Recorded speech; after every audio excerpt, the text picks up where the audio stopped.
Akıretти деп байлык топтосо болобу? Акырет билмем.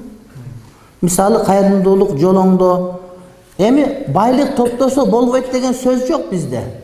Бирок байлык топтоло турган жерге топтолуш керек, ыйман топтоло турган жерге топтолуш керек. Ыйман жүрөктө байлык колдо болуш керек. Биз тетир кылып ыйманды колго алып туруп байлыкты жүрөккө салып алабыз да.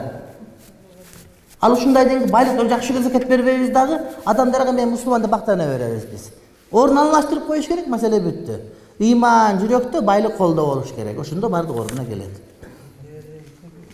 Үшүрдү бир тууганга же кызына берсе болобу дейт. Кызына берсе болбойт, бир тууганга берсе болот. Бирок кызды багып аткан күйөө балага берсе жарайт. Баламдын ашык колу бар, кичинекей, баш бармакка жакын четинде жайгашкан алдырса болобу? Эгерде докторлор алдырса болот, андан бала кыйналбай алды деп койгон, анткени барганда кийин айгын көрүп 5 боолу бар экен, андайды жаш балдар шылдында башка кылып, бала чүнчүп кетпеш үчүн алдырып койсо бир жөн. Буту билинбейт, батинге кийет. Бирок колу билинип, ар ким анекеде айта берет, анан ошону кошалы деп башка ат коюп алышат. Мисалы ошон үчүн алдырып койсо, эгер балага зыян тийбей турган болсо, жарай берет.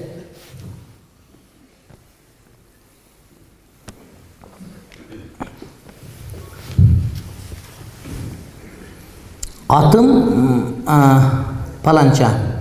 Германияда төрөлгөм. 8 айымда айылга таштап кеткен чоң атама, чоң апама. Аларга аябай жакынмын. Бирок жообун тең, экөөүн тең узаттым. Экөөүн деп. Экөөсүн деп айтыш керек, Экөөсүн тең узаттым Кудайыма. Атам менен мамилем келишпейт. Баласындай